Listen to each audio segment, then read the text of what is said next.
फिर आता है what is organic search. Organic search refers to the non-paid results that appear in a search engine derived based on the relevance to the user's query.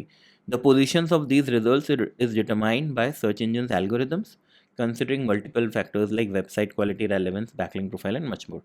तो जब when we type buy white sneakers, so जो ये result जो हम लोग देखते हैं इसी को हम organic section कहते हैं.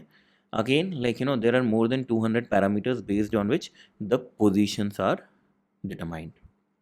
फिर आता है व्हाट इज SERP. SERP का फुल फॉर्म होता है search engine result pages are the pages that display the results returned by a search engine in response to a user's query.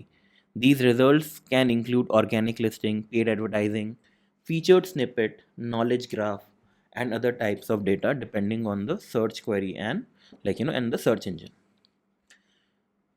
तो जैसे ये हो गया, आपने बाय वाइट स्नीकर्स क्वेरी डाली, and then so this is called as the SERP, search engine result page. So when we click on to again, so these are basically the SERP, search engine result pages.